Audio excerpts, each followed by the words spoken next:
मेरी उम्र 17 साल की थी। मुझे स्कूल से गर्मियों की छुट्टियां थी तो मैं अपनी बड़ी बहन के घर रहने आ गई। दीदी की शादी को 1 साल गुजर चुका था और दीदी और जीजाजी अक्सर हमारे घर आ जाया करते थे, लेकिन मैं आज तक उनके घर एक बार भी नहीं आई थी। दीदी और जीजाजी दोनों टीचर थे, लेकिन दोनों अलग अलग स्कूल में पढ़ाते थे। मुझे अभी दीदी के घर आए 6-7 दिन ही हुए थे। एक दिन मैं घर पर अकेली थी तो जीजाजी अचानक स्कूल से जल्दी घर वापस आ गए।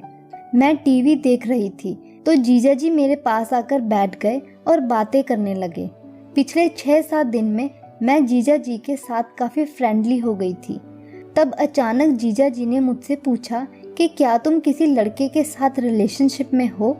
मुझे उनकी बात सुनकर थोड़ी हैरानी हुई, लेकिन फिर थोड़ा सोचने के बाद मैंने कहा, अभी तक तो नहीं, लेकिन मेरी क्लास में एक लड़का है जिसे मैं पसंद करती हूँ। तब मैंने देखा उनके चेहरे से हंसी जैसे गायब हो गई थी। फिर उन्होंने बहुत रूखे अंदाज से पूछा, क्या तुम उसके साथ कभी सोई हो? इस सवाल से मैं थोड़ा घबरा गई और मैंने बिना कुछ बोले ना में सिर हिला दिया।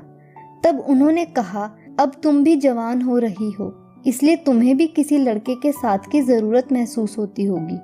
उनकी इस तरह की बातें सुनकर मैं थोड़ा डर गई थी, लेकिन फिर मैंने सोचा शायद वो मेरे बारे में और जानना चाहते हों। तब जीजाजी अपनी जगह से उठे और जाते हुए उन्होंने कहा, अगर मैंने तुम्हारी दीदी से पहले तुम्हें देख लिया होता तो मैं तुम्हारी दीदी से कभी शादी न करता। इतना कहते ही वो किचन में चले गए। उनकी बात समझने में मुझे थोड़ा टाइम लगा, लेकिन मैंने सोचा शायद वो मजाक कर रहे होंगे। लेकिन उनकी बातें सुनकर मैं थोड़ा सोच में पड़ गई थी। इतने में डोर बेल बजी तो दीदी भी वापस आ गई थी। मैंने दरवाज़ा खोला तो मेरी उतरी हुई शक्ल देखकर दीदी ने पूछा, क्या हुआ, तुम ठीक हो? मैंने दीदी से कहा, हाँ सब ठीक है, बस कल रात में ठीक से सो नहीं पाई।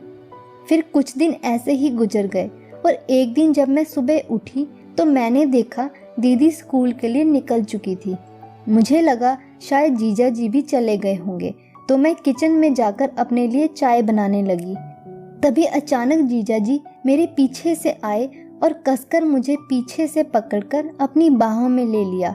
डर के मारे मैं तो सुन्न पड़ गई थी और मैं अपनी जगह से हिल भी नहीं पा रही थी।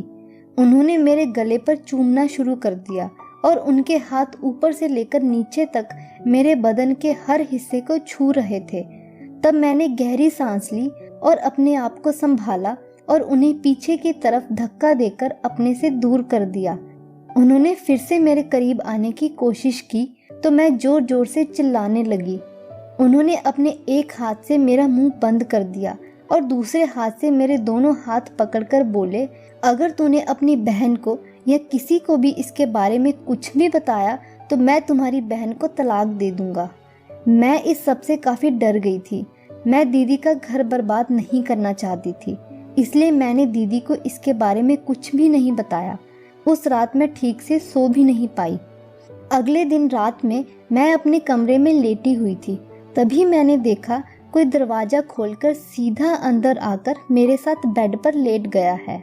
मुझे समझने में देर नहीं लगी कि ये मेरे जीजा जी हैं, लेकिन मैं इस डर से कुछ कर भी नहीं सकती थी कि कहीं दीदी का घर बर्बाद ना हो जाए। फिर जीजा जी मेरे करीब आए और बोले, मैंने तुम्हारी दीदी के खाने में नींद की दवाई मिलाकर दे दी है, इसलिए वो अब सुबह तक जाग नहीं पाएगी। मैंने जीजा जी से कहा, प्लीज़ आप मेरे साथ ऐसा ना करो, तो उन्होंने मेरी एक नहीं सुनी और ज़बरदस्ती मेरे कपड़े उतारने लगे। डर के मारे मेरा पूरा शरीर कांपने लगा, लेकिन देखते ही देखते उन्होंने मेरे पूरे कपड़े उतार दिए। फिर वो मेरे ऊपर लेट गए और मेरे शरीर के हर एक हिस्से को चूमने के बाद उन्होंने वो काम करना शुरू कर दिया जो मुझे बहुत दुख पहुंचा रहा था। मेरे लिए वह दर्द बर्दाश्त करना बहुत मुश्किल था। ऐसा लग रहा था जैसे किसी ने मेरे पेट के अंदर जलते हुए अंगारे डाल दिए हों, और कुछ देर के बाद मैं बेहोश हो गई। जब मेरी आँख खुली तो मेरी ज़िंदगी बर्बाद हो चुकी थी और मैं पूरी तरह से टूट गई थी। फिर जीजा जी हर रोज़ दिन में भी स्कूल से जल्दी घर वापस आ जाते और रात में भी दीदी को खाने में नींद की दवाई देकर 1 महीने तक लगातार मेरे साथ जबरदस्ती यह सब गलत काम करते रहे। फिर एक दिन पता नहीं कैसे दीदी मेरे पास आई और उसने कहा, तुम मुझे सब कुछ सच सच बता दो, वरना मैं मम्मी पापा को बुलाकर उनके सामने सारा सच खोल दूंगी। मैंने घबराते हुए दीदी से पूछा, कैसा सच? तब दीदी ने पूछा, तुम्हारे और तुम्हारे जीजा जी के बीच ये सब क्या चल रहा है? मैं काफी डर गई और दीदी से गले लगकर रोने लगी। फिर दीदी ने प्यार से मेरे सर पर हाथ फेरते हुए दोबारा पूछा। तब मैंने दीदी को सब कुछ सच सच बता दिया। तब मैंने दीदी से पूछा, लेकिन आपको इस सब के बारे में कैसे पता चला? तब दीदी ने बताया, काफी दिनों से उन्हें हर सुबह उठने के बाद बहुत कमजोरी महसूस होती थी और वो कोई भी काम ठीक से नहीं कर पा रही थी। फिर वो डॉक्टर के पास गई और अपने टेस्ट करवाए। तब उन्हें पता चला उन्हें काफी दिनों से लगातार नींद की दवाई दी जा रही है। उन्होंने जीजा जी के स्कूल में पता किया तो उन्हें पता चला कि जीजा जी हर रोज किसी न किसी बहाने से छुट्टी लेकर जल्दी घर वापस चले आते थे। जिसके बाद दीदी को समझने में जरा भी देर नहीं लगी कि ये सब क्या चल रहा है।